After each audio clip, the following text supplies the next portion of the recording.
Chapter 5 lecture number 6 last લેક્ચરમાં જે માનાંક વિધેયનું સાતત્ય આપણે ચેક કર્યું 3 વિકલ્પમાં, એની જ વસ્તુનું ફરી રિવિઝન થાય એક એવો બીજો પ્રશ્ન આપણે લઈએ છીએ. 5.1ના ત્રીજાનો આપણે આ ચોથો પ્રશ્ન જે બાકી હતો એ અત્યારે કરી છે. fx બરાબર mod x માઇનસ 5. હેડિંગ ફરી એકવાર જોઈ લઈએ. અહીંયા શું આપી દઉં? નીચે આપેલ વિધેયોના સાતત્ય ચકાસો. હવે ક્યાં ચકાસવાનું છે એવી કોઈ શરત નથી. એનો અર્થ આપણે શું થયો? એના પ્રદેશ ઉપર ચકાસવાનું થાય. અને માનાંક વિધેયનો પ્રદેશ કયો થશે? આર. બરાબર. ચાલો તો અહીંયા 5.1 દાખલા નંબર 3ની ડી રકમ લખી છે fx બરાબર mod x માઇનસ 5. હવે આ માનાંકનું વિભાજન ક્યાં થાય? જ્યાં માનાંક પોતે 0 થાય ત્યાં. ચાલો હવે જુઓ, આ x માઇનસ 5 0 ક્યાં થશે? તો x બરાબર 5 આગળ. બરાબર. x બરાબર 5 આગળ 0 થાય છે એટલે આના બે ઓપ્શન પડે કે x 5 કરતાં નાનો અને x 5 કરતાં મોટો. હવે x જો 5 કરતાં મોટો હશે, બંને બાજુ 5 બાદ કરીશ તો x માઇનસ 5 કેવો થાય? ધન થાય.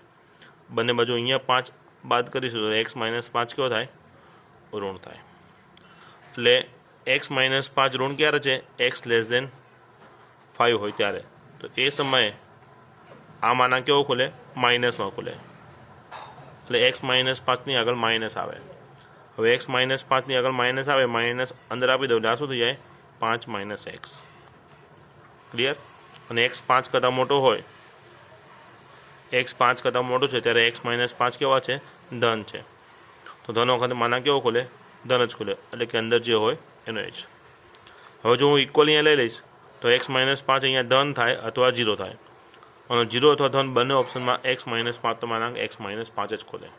બરાબર. એટલે આ અર્થે અહીંયા x લેસ દેન 5 તો આ માનાંક ખુલશે 5 માઇનસ x. અને x 5 કે એના કરતાં મોટો ત્યારે આ માનાંક ખુલે છે x માઇનસ 5. ક્લિયર? ચલો ક્લિયર. વિભાજન તો આપણું ક્લિયર થઈ ગયું. હવે આનું સાતત્ય ક્યાં ચકાસવાનું છે? તેના પ્રદેશ ઉપર. માનાંક વિધેયનો પ્રદેશ કયો થાય? આર થાય. એટલે આર પરના સાતત્યની આપણે વાત કરવાની છે. બરાબર. આખા આર પરની વાત કરીએ. અહીંયા રકમનું વિભાજન ક્યાં થયું છે? 5 આગળ. એટલે 5ની નીચે, 5ની ઉપર અને એક્ઝેક્ટ 5 એમ 3 વિકલ્પમાં આપણે દાખલો ગણીશું. જે આગળ ગણ્યું છે એનું એ જ ફરી તમારે એનું એ જ રિવિઝન થવાનું છે. ક્લિયર? ચાલો પહેલો વિકલ્પ લઈએ. વિકલ્પ 1, પ્રત્યેક એ જે 5 કરતાં નાના છે એના માટે.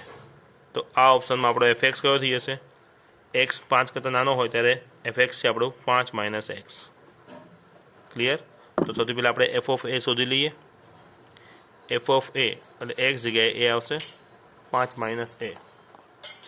ચલો હવે આપણે લક્ષ શોધી લઈએ. x tends to a. f of a શોધ્યા પછી એ આગળનું લક્ષ શોધીએ છીએ. ચાલો તો fx શું છે આ ઓપ્શનમાં? 5 માઇનસ x. ક્લિયર? હવે લિમિટ આપી દઈએ. જ્યાં પણ x હશે ત્યાં a મૂકવાનો છે. એટલે અહીંયા થઈ ગયો 5 minus a. f of a અને એ આગળનું લક્ષ બંને જવાબ કેવા થયા? સરખા થયા. અને અહીંયા લખીશ માટે limit x tends to 5 f of x is equal two f of a. માટે f એ આગળ સતત છે. અને આ વિકલ્પમાં એ શું બતાવે છે? તો 5 કરતાં નાની તમામ વાસ્તવિક સંખ્યા. એટલે ફાઇનલ જવાબ શું થયો? માટે f એ પ્રત્યેક a લેસ દેન 5 આગળ સતત છે. ક્લિયર? એટલે 5 કરતાં નાની તમામ વાસ્તવિક સંખ્યા આગળ વિધેય સતત છે. બીજો વિકલ્પ જોઈએ. એ 5 કરતાં મોટા હોય એટલે 5 કરતાં મોટી તમામ વાસ્તવિક સંખ્યા માટે હવે આપણે પ્રશ્ન ગણી રહ્યા છીએ. તો 5 કરતાં મોટી રકમ માટે fx કયો છે? x minus 5. અહીંયા આપણે fx કયો લઈશું? x minus 5. તો સૌ પહેલાં આપણે f ઓફ a શોધી લઈએ. અહીંયા a મૂકી દીધો, a માઇનસ 5. બરાબર. હવે એ આગળનું લક્ષ આપણે શોધીએ. Limit x tends to a f of x.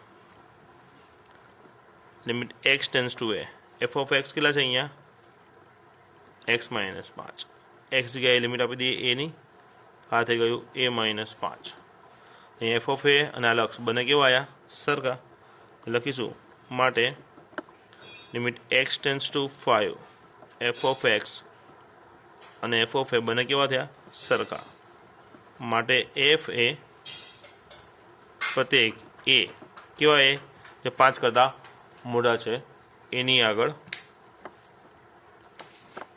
સતત છે એટલે આપણે આખા આર પરની જે ગણતરી કરવાની હતી એમાં 5 કરતાં નીચે તમામ વાસ્તવિક સંખ્યા આગળ વિધેય સતત થઈ ગયું 5 કરતાં મોટી તમામ સંખ્યા આગળ વિધેય સતત થયું ફક્ત હવે એક જ બિંદુ આગળ એ બરાબર 5 આગળનું સાતત્ય ચકાસવાનું થયું હવે એ બરાબર 5 આગળનું સાતત્ય આપણે ચકાસવાનું છે એક બિંદુ આગળનું સાતત્ય એટલે આપણે 5 આગળનું સાતત્ય ચકાસવું છે એટલે 5 આગળનું લક્ષ અને F5 બે વસ્તુ આપણે શોધવાનું થાય હવે જે 5 આગળનું આપણે સાતત્ય ચકાસવું છે એ 5ની નીચે અને ઉપર F કેવું છે અલગ અલગ એટલે આ લક્ષ શોધવા માટે આપણે ડાબી બાજુ જમણી બાજુના લક્ષ શોધવા પડશે ક્લિયર ત્રીજો વિકલ્પ જોઈએ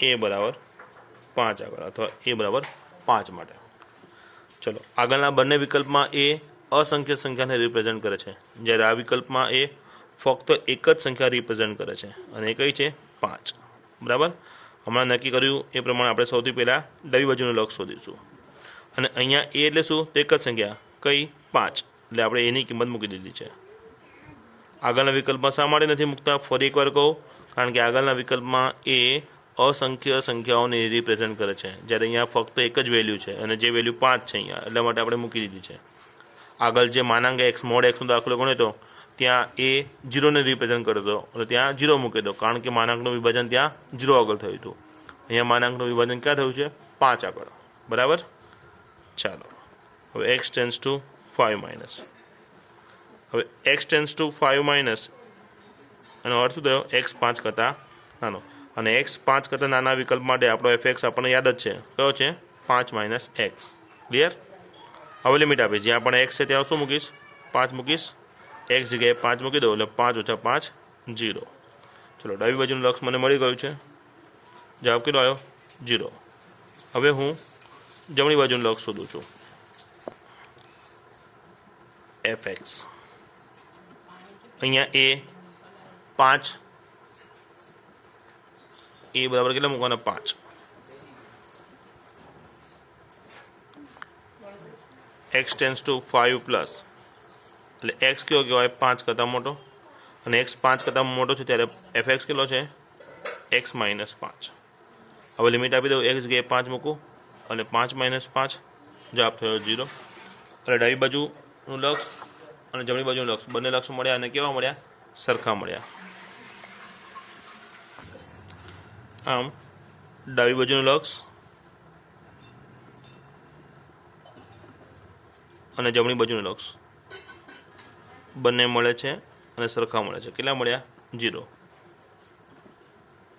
માટે એ આગળનું લક્ષ આપણને મળી ગયું કેટલું થયું 0 ક્લિયર હવે આપણે એફ ઓફ એ શોધીશું અને આ વિકલ્પમાં એ એટલે કેટલા છે 5 એટલે એક્સ બરાબર 5 આગળની વાત આવી હવે એક્સ બરાબર 5 આગળ આપણે જોઈ લઈએ એક્સ બરાબર 5 આગળ એફ એક્સ કેટલા છે એક્સ માઇનસ 5 બરાબર ને એટલે એક્સ બરાબર 5 માટે કેટલા છે એક્સ માઇનસ 5 એક્સ એટલે કેટલા છે અહીંયા 5 જ છે એટલે 5 માઇનસ 5 થયા અને એનો જવાબ કેટલો આવ્યો 0 એટલે એ આગળનું લક્ષ 0 અને એફ ઓફ એનું મૂલ્ય પણ 0 માટે limit x tends to a f of x is equal to f of a માટે ત્રીજા વિકલ્પમાં પણ વિધેય એફ એ આગળ સતત છે અને ત્રીજા વિકલ્પમાં એ કઈ સંખ્યા બતાવે છે 5 આપણે જવાબ લખીશું માટે એફ એ બરાબર 5 આગળ સતત છે આ ત્રીજા વિકલ્પનો થયો જવાબ હવે આપણે પહેલો વિકલ્પ જોઈએ તો 5 કરતાં નાની તમામ સંખ્યાઓ માટે બીજા વિકલ્પમાં 5 કરતાં મોટી તમામ વાસ્તવિક સંખ્યા માટે અને ત્રીજા વિકલ્પમાં એક્ઝેક્ટ 5 આગળ ત્રણે ત્રણ ઓપ્શનમાં વિધેય બધા જ બિંદુએ કેવું સાબિત થયો સતત માટે આપેલ વિધેય F A all of A belongs to માટે આપેલ વિધેય એફ એ પ્રત્યેક એ બિલોંગ્સ ટુ આર પર સતત છે. ક્લિયર? ફરી તમારે એકની એક મેથડનું રિવિઝન થઈ ગયું આખું. એટલે કોઈ પણ દાખલો આવે આ જ મેથડમાં ગણવાનો થાય છે. બરાબર? ચલો, તો આ સાતત્યના જે 3 વિકલ્પવાળા આપણે 3 દાખલા ગણ્યા. એકની એક વસ્તુ 3 વાર સમજી છે. બરાબર? હવે એક્ઝેક્ટ એની જ મેથડ, એની જ લોજિક, ફક્ત આંકડા અને વિભાજન અલગ હોય, બીજો કોઈ ચેન્જીસ નથી. એટલા પ્રશ્નો જે હશે એવા જ એ હું તમને જાતે આપું છું. જેમ કે ઉદાહરણ 11, નીચે આપેલ વિધેય એફ માટે જ્યાં તે અસતત હોય તેવા તમામ બિંદુઓ શોધો. બરાબર છે? તો એ રકમનું વિભાજન ક્યાં થયું છે? 1 આગળ. 1ની નીચે બહુપદી વિધેય સતત જ થવાનું, 1ની ઉપર બહુપદી વિધેય સતત થવાનું. ફક્ત 1 આગળ તમારે ચકાસવું પડશે. 1 આગળ પણ સતત થાય તો પ્રશ્નમાં શું માગ્યું છે? અસતત થાય તેવા બિંદુઓ. જો 1 આગળ સતત થઈ જાય તો તમારો જવાબ એવો આવશે કે એક પણ બિંદુ એ અસતત નથી. અને 1 આગળ અસતત થઈ જાય તો તમારે લખવાનું થાય એ બરાબર 1 આગળ અસતત છે. બરાબર? એટલે ઉદાહરણ 11 તમારે જાતે 100 પ્રયત્ન કરવાનો થશે. એ ઉદાહરણ 11 અહીંયા ગણેલું છે. ફક્ત હું તમને બતાવું છું. તમને જો કંઈ કન્ફ્યુઝન થાય તો તમારે ગમે ત્યારે વિડીયો પોઝ કરીને જોઈ શકો છો. બરાબર? ચેપ્ટર 5નું ઉદાહરણ 11 અહીંથી સ્ટાર્ટ છે. સમજૂતી બધી એની જ છે. બીજો વિકલ્પ પૂરો થયો. આ ત્રીજો વિકલ્પ અને અહીંયા પ્રશ્ન એ પૂરો થયો. ત્યારબાદ ઉદાહરણ 12 એ પણ એક્ઝેક્ટ એ પ્રમાણે છે, એ જાતે ગણવાનું છે. હવે એ રકમનું વિભાજન ક્યાં થયું છે? 0 આગળ. હવે 0ની નીચે રકમ વ્યાખ્યાયિત કરી છે, 0ની ઉપર વ્યાખ્યાયિત કરી છે. રકમને જે બિંદુએ વિભાજન છે એટલે કે 0 આગળનું વિભાજન છે, પણ 0 આગળ રકમ વ્યાખ્યાયિત કરી નથી. એટલે આપણે જે 3 વિકલ્પના દાખલા ગણ્યા એમાં ત્રીજો વિકલ્પ ગણવાનો થતો નથી. ફક્ત 2 વિકલ્પ થાય એટલે ત્યાં દાખલો પૂરો થઈ જાય. અને બંને વિકલ્પમાં તમને અહીંયા ચોખ્ખી દેખાય છે રકમ બહુપદી છે. એટલે પ્રત્યેક એ જે 0 કરતાં નાના છે ત્યાં પણ વિધેય સતત થવાનું, અને પ્રત્યેક એ જ્યાં 0 કરતાં મોટા છે ત્યાં પણ વિધેય કેવું થવાનું? સતત થવાનું. ક્લિયર? એફ માટે સાતત્યની ચર્ચા કરો. ક્યાં કરો એવું નથી કીધું, મતલબ એના પ્રદેશ ઉપર. પ્રદેશ શું હોય? આર. જ્યાં રકમ વ્યાખ્યાયિત છે. અને અહીંયા વિભાજન જે કર્યું છે ત્યાં આપણને ક્લિયર છે 0 કરતાં નીચે વ્યાખ્યાયિત છે, 0 કરતાં ઉપર વ્યાખ્યાયિત છે. એટલે કે 0 આગળ વ્યાખ્યાયિત નથી. એટલે એનો પ્રદેશ એક્ઝેક્ટ કયો થયો? R-0. ચલો, આની ગણતરી પણ હું તમને બતાવી દઉં છું. ચેપ્ટર 5 ઉદાહરણ નંબર 12, આર એની ગણતરી. પહેલો વિકલ્પ, આ બીજો વિકલ્પ અધૂરો છે. ત્યાર પછીનું સ્ટેપ અહીંયા પૂરું થઈ જાય. ક્લિયર? પછી એ જ એક્ઝેક્ટ મેથડમાં ઉદાહરણ 13 પણ તમારે 100 પ્રયત્ન જાતે ગણવાનું છે. 0 આગળ વિભાજન છે, 0ની ઉપર, 0 આગળ અને 0ની નીચે ત્રણેય બિંદુએ વ્યાખ્યાયિત છે. એક્ઝેક્ટ એ મેથડે કરવાનું છે. ચલો, આ 13મું ઉદાહરણ. આ પહેલો વિકલ્પ, ત્યારબાદ આ બીજો વિકલ્પ છે, ત્રીજો વિકલ્પ અહીંથી સ્ટાર્ટ થયો અને અહીંયા ફાઇનલી પૂરો થાય છે. ક્લિયર? એ જ પ્રમાણે 5.1નો 6 જાતે છે. પછી 8મો પ્રશ્ન પણ જાતે ગણવાનો છે. ત્યારબાદ આ 10, 11, 12 અને 13 4 પ્રશ્નો સેમ એજ મેથડ, એનો એ જ લોજિક, કંઈ જ નવું નથી. આ 4 તમારે 100 પ્રયત્ને જાતે કરવાના છે. અને બધાની ગણતરી એકવાર તમને બતાવી દઉં છું. ચાલો, જો છઠ્ઠો પ્રશ્ન જાતે આપે તો બરાબર. એની ગણતરી બધી અહીંયા છે. પહેલો વિકલ્પ, ત્યારબાદ આ બીજો વિકલ્પ બતાવ્યો. પછી છઠ્ઠા પ્રશ્નનો આ ત્રીજો વિકલ્પ જોઈએ આપણે.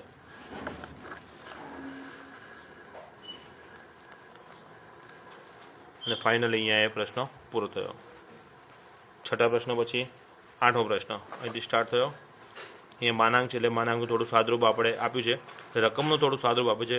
ફાઇનલી રકમ આ જે હતી એ આ બની ગઈ. હવે આના આધારે આપણે દાખલો ગણવાનો છે. આ આપણો એફએક્સ છે. બરાબર? અહીંથી દાખલો સ્ટાર્ટ થયો. આ પહેલો વિકલ્પ આવ્યો. પહેલો વિકલ્પ અહીંથી કન્ટિન્યુ છે. પછી એના નીચે બીજો વિકલ્પ છે. બીજો વિકલ્પ આખો આવી ગયો. ત્યારબાદ ત્રીજો વિકલ્પ અહીં સુધી. ત્રીજા વિકલ્પમાં કન્ટિન્યુ આગળ જોઈએ. ફાઇનલી અહીંયા પૂરો થાય છે. બરાબર? 6 અને 8 જોયા. હવે 10મો પ્રશ્ન જોઈ લે. કન્ટિન્યુ છે. બરાબર? પહેલો વિકલ્પ, પછી બીજો, આગળ જોઈએ આ ત્રીજો વિકલ્પ,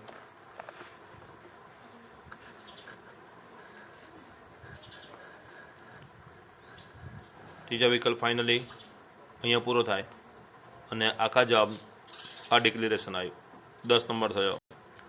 હવે 11મો પ્રશ્ન, પહેલો વિકલ્પ, પછી બીજો વિકલ્પ, ત્રીજો વિકલ્પ ચાલુ, કન્ટિન્યુ, અહીંયા પૂરો થયો ત્રીજો વિકલ્પ અને ફાઇનલ ડિક્લેરેશન આ.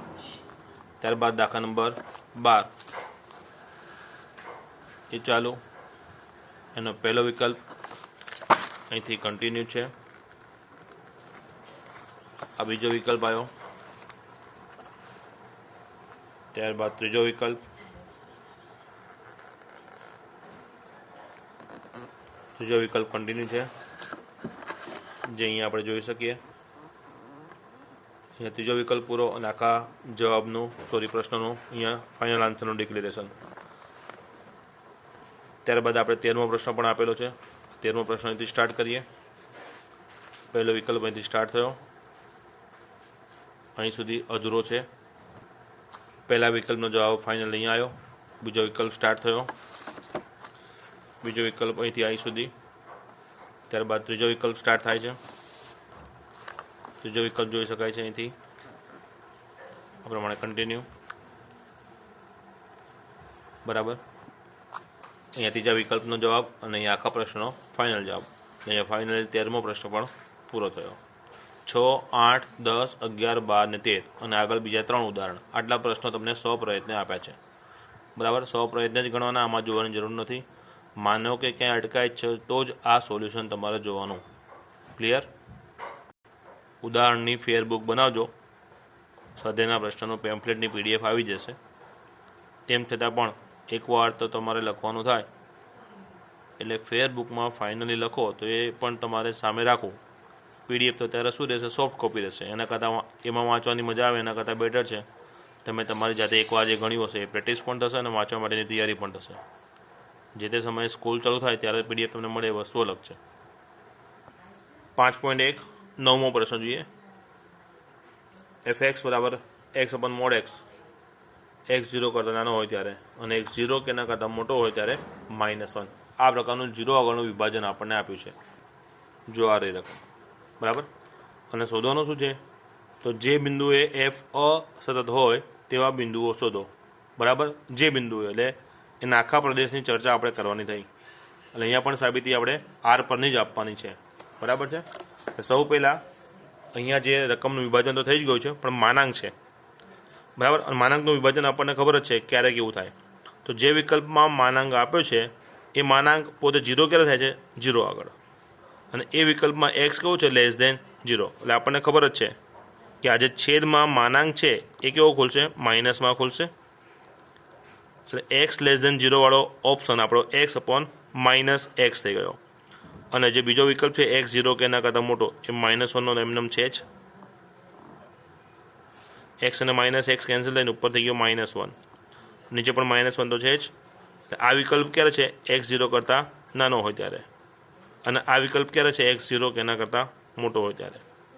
હવે શોર્ટમાં આપણે એમ સમજીએ તો 0 કરતાં નાનો, 0 જેટલો કે 0 કરતાં મોટો, બધા જ વિકલ્પમાં fx તો -1 જ થઈ ગયો. એટલે આપણી રકમ છે ને બધા જ વિકલ્પમાં કેવો થઈ ગઈ, -1. કોના માટે, પ્રત્યેક x બિલોંગ્સ ટુ r માટે. તો હવે આપણે આ વિધેય કેવું થઈ ગયું, અચળ વિધેય થઈ ગયું. એટલે ઉદાહરણ 5 થઈ ગયું. જે આપણે અચળ વિધેય જોયું હતું ત્યાં fx બરાબર k સ્વરૂપ હતું. હવે kની વેલ્યુ ગમે તે હોય, અહીંયા kની વેલ્યુ કઈ લીધી છે, -1. અને ત્યાં આપણે સાબિત કર્યું હતું કે અચળ વિધેય r પર સતત છે. તો આ પણ અત્યારે ગણ્યા પહેલાં જ આપણને ખબર પડે કે આનો ફાઇનલ આન્સર કેવો આવશે, r પર સતત છે એવું. ક્લિયર? ચલો હવે આગળ વધીએ. સાતત્ય ક્યાં ચકાસવાનું છે, r પર. અને વિધેય કેવું છે, અચળ વિધેય છે. તો રકમ જોઈને આપણને એવું લાગે કે આ દાખલો 3 વિકલ્પમાં થશે, પણ 3 વિકલ્પમાં નહીં, એકદમ સાદી રકમ થઈ ગઈ, બરાબર. કોઈ પણ a બિલોંગ્સ ટુ r માટે આપણે જે ઉદાહરણ ગણ્યું ત્યાં એ જગ્યાએ ચલ c વાપરતો, અહીંયા a વાપરે છે, કોઈ ફરક પડતો નથી. જે fx આપણો -1 છે ત્યાં હું f ઓફ a લખું તો x જગ્યાએ a મૂક્યો, સામે જ્યાં x હશે ત્યાં a મૂકવાનું થાય, પણ સામે x તો છે નહીં. એટલે એફ ઓફ એ આપણને મળી ગયું -1. ચાલો હવે આપણે એ આગળનું લક્ષ શોધીએ. Limit x tends to a F x, limit x tends to a F x શું છે? આ વિકલ્પમાં એફ એક્સ બરાબર -1 છે. એક્સ ભલે પછી ગમે તેવો હોય. ક્લિયર? એટલે એફ એક્સનો એક જ ઓપ્શન હતો -1, જે લખાઈ ગયો. હવે આપણે લિમિટ આપીએ. જ્યાં પણ એક્સ હશે ત્યાં શું મૂકીશું? એ મૂકીશું. પણ અહીંયા તો ક્યાંય એફ એક્સમાં ચલ એક્સ તો છે નહીં, એટલે આ -1 જ આપણો આન્સર થઈ જાય. આમ એફ ઓફ એ આપણને મળી ગયા અને એ આગળનું લક્ષ મળી ગયું. બંને કેવા આવ્યા? સરખા આવ્યા. એટલે ફાઇનલ ડિક્લેરેશન કરીએ આપણે. આમ limit x tends to a F x અને એફ ઓફ એ બંને મળે છે અને કેવા મળે છે? સરખા છે. માટે એફ એ આગળ સતત છે અને આ વિકલ્પમાં એ શું છે?